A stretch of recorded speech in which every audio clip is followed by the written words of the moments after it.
Student class 8 हम civics का chapter पढ़ रहे हैं द इंडियन कॉन्स्टिट्यूशन। हमने जो लास्ट वीडियो में जो हमारे जो आपका टॉपिक चला कि why does a country need a constitution, कि हमें आखिरकार संविधान की जरूरत क्यों पड़ती है। तो उसमें हमने पहला जो आपका पॉइंट था उसको हमने पढ़ लिया था। पहला पॉइंट हमारा था it lay out certain ideals that form the basis of the kind of the country that we as city inspire live इन।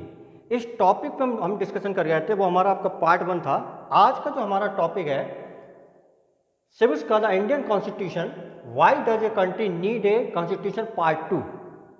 ये सेकंड पार्ट देगा और सेकंड पार्ट में हम आज 2 पॉइंट को हम पढ़ेंगे। एक पॉइंट हमारा सेकंड पॉइंट और थर्ड पॉइंट। और हमारा जो सेकंड पॉइंट है, सेकंड पॉइंट ये कह रहा है कि constitution defines the nature of the country political system. बात समझ में, पॉलिटिकल सिस्टम कि जो संविधान होता है वो आपका डिपेंड होता है कि वहाँ का पॉलिटिकल सिस्टम क्या है। बात समझ में आ रही ना, कि वहाँ का पॉलिटिकल सिस्टम क्या है। तो अब जब पॉलिटिकल सिस्टम की बात आ रही है तो हमें ये भी देखना है कि पॉलिटिकल सिस्टम से मतलब क्या है। देखिए, what type of the political system should be there. जैसे हमारे देश में कैसा सिस्टम, पॉलिटिकल सिस्टम, हमारे देश में डेमोक्रेसी है, India is a democratic country. और कहीं कहीं पे क्या होता है, डिक्टेटरशिप होती है। जैसे आपने सुना था, आप लोग ने कभी हिटलर बारे में क्लास 9 में पढ़ेंगे। हिटलर डेट पर्सन वाज आपका डिक्टेटरशिप। उसी प्रकार से कहीं कहीं पर आपकी क्या होती है, मोनार्की, राजा महाराजाओं का राज। जैसे हमने केस स्टडी पढ़ी थी आपका फर्स्ट, उसमें जो आपका जो पहला वीडियो था उसमें हमने पढ़ा था, नेपाल की केस स्टडी पढ़ी थी कि नेपाल में पहले आपका मोनार्की थी, मोनार्की के बाद आपका डेमोक्रेसी आ गई। बात समझ आ रही ना। अब यहाँ पे बात आई, it also provide the guidelines that govern decision making within the these societies. Guideline, बात क्या रही है कि संविधान तो बना है, तो guideline that the govern decision making within the these societies, जो गाइडलाइन को प्रोवाइड करता है। उसी प्रकार से हमारा थर्ड पॉइंट आता है।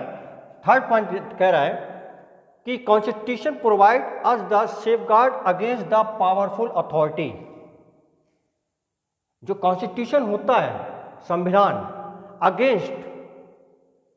अगेंस्ट द पावरफुल अथॉरिटी, जिसको पावरफुल अथॉरिटी मिली है उसके खिलाफ भी है। जैसे यहाँ बात आई कि who is the powerful, why safeguard is required. जैसे आपके बुक में see the page number 7, page number 7 पर एक स्कूल की कहानी दी गई है। एक क्लास का बताया गया। क्लास में ये कह रहा है कि क्लास में ये बोला गया कि सुरेश एक लड़का है, Suresh is a class monitor, he is the बुली का मतलब ये होता है क्लास में कोई ना कोई बच्चा शैतान बहुत होता है, तो उसको क्या करा गया, मॉनिटर बना दिया गया, बुली। अब जब मॉनिटर बनाया गया तो जो आपकी his classmate are not too fond to him, अब बच्चे उसको लाइक नहीं करते। अब यहाँ क्या बात आई कि मिसेज राव आप जब टीचर हैं, मिसेज राव जब क्लास से बाहर जाती हैं तो वो सारी की सारी जो अथॉरिटी होती है, जो पावर होती है, वो उसको दे देते हैं। किसको? सुरेश को, कि सुरेश मैं किसी अर्जेंट काम से थोड़ा बाहर जा रही हूँ, तुम क्लास को देखना, और अगर कोई बच्चा शैतानी करे तो कॉल मी, मुझे बताना। तो यहाँ पर क्या बात आई कि जो अनिल था, Anil today I am going to report you Mrs Rao. किसने? सुरेश ने अनिल से बोला। अब यहाँ पर क्या बात थी कि वो जो आपका सुरेश है, सुरेश के अंदर एक बदले की भावना आ गई। और जब बदले की भावना आई तो उसने क्या कहा कि मैं तुम्हें देख रहा हूँ, तुम बहुत देर से क्लास को डिस्टर्ब कर रहा है, तो मैं तुम्हारी कंप्लेन करूँगा। तो यहाँ पर जो अनिल कहता है कि व्हाट हैपन, मैंने किया क्या है।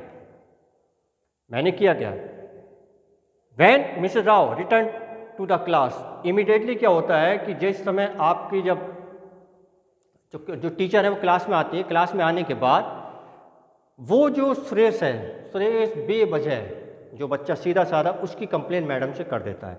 मैडम से क्या करता है कि ma'am while you were away Anil kept talking loudly and disturbing the class, the would not listen to me। कि मैडम जिस समय आप क्लास से बाहर गई तो क्लास से बाहर जाने के बाद जो अनिल था वो बात आपस में बात कर रहा था, और बात करने के बाद जब और क्लास उसकी वजह से क्लास आपका डिस्टर्ब हो, और जब मैं उसको मना कर रहा था तो वो मेरी बात को नहीं मान रहा था। आखिर क्यों? क्योंकि मैडम ने उसको अथॉरिटी दे दी है, पावरफुल अथॉरिटी, उसको अथॉरिटी दे दी है। अब जब ये बात आई तो होने के बाद मैडम ने क्या करा कि सुरेश ने उसकी कंप्लेन कर दी। मैडम ने क्या करा, मैडम ने कहा Anil you will have to stay back after school today and write I will not disobey the class monitors 100 time. कि तुम्हें 100 बार लिखना है। अब उसने क्या करा, सुरेश ने कंप्लेन कर दी। कंप्लेन करने के बाद उन्होंने क्या करा, मैडम ने उसको पनिश कर दिया। किसको? अनिल को। अनिल बोला but ma'am did not do anything, but ma'am मैंने कुछ भी नहीं किया। लेकिन नहीं, अब उसमें क्या था, अनिल को तो पनिशमेंट आपको सजा मिल गई। अब जो सुरेश था, सुरेश को लेना था बदला। सुरेश हैप्पी, सुरेश खुश हो गया। आप अपने इसमें देखिए ध्यान से, इसमें डायग्राम में दिया गया, डायग्राम और बहुत ध्यान से देखिएगा। तो यहाँ पर जो सुरेश है, सुरेश के फेस पे स्माइल है। बात सुनाए, आखिर ऐसा क्यों? ये इससे रिलेटेड, ये आपका क्लास से रिलेटेड ये कहानी इसलिए आई थी क्योंकि यहाँ पर ये बोला गया हु इज पावरफुल। जैसे हमने क्या संविधान में अगर हमने किसी नेता को चुना या रिप्रेजेंट किया तो वो पावरफुल हो चुका, लेकिन क्या होगा, वो अपनी पावर का गलत इस्तेमाल, मिसयूज नहीं कर सकता। डेमोक्रेसी का मतलब यही होता है। बात समझ आ रही ना? डेमोक्रेसी का मतलब क्या? डेमोक्रेसी कंट्री में वो अपनी पावर का मिसयूज नहीं कर सकते। संविधान इसलिए बनाया जाता है। बात समझ आ गई ना? अब इसी में जैसे बहुत से लीडर्स होते हैं, लीडर्स क्या करते हैं, अपनी पावर का, क्योंकि उनको अथॉरिटी मिली है, और अथॉरिटी मिलने के बाद वो अपनी पावर का क्या करते हैं, पावर का क्या करते हैं, मिस यूज। बात समझ में आ गई? अपनी पावर का मिस यूज करते हैं। तो यहाँ पर जो क्लास की कहानी थी, क्लास की कहानी में यही चीज बोला गया कि अगर आपको पावरफुल बनाया गया है तो हमें सेफ गार्ड की भी जरूरत है। यहाँ बोला गया कि why safeguard is required, कि हमें सेफ गार्ड की जरूरत क्यों है? तो वो हमें जो सेफ्टी मिलती है वो हमें किससे मिलती है? आपका कॉन्स्टिट्यूशन, संविधान से। बात सुनाई? अब इसके बाद ये अभी तक आपके 3 पॉइंट कंप्लीट हुआ, अभी 2 पॉइंट आपके बाकी है। 2 पॉइंट में जो नेक्स्ट आपका आएगा, तो नेक्स्ट जो आपका टॉपिक आएगा वो आपको खेल से संबंधित है। जैसे कि खेल से संबंधित है कि जब प्ले ग्राउंड में बच्चे खेलेंगे तब क्या हो, तो इस पर हम चर्चा करेंगे। आपका नेक्स्ट वीडियो में मिलते हैं, नेक्स्ट वीडियो के साथ। Thank you.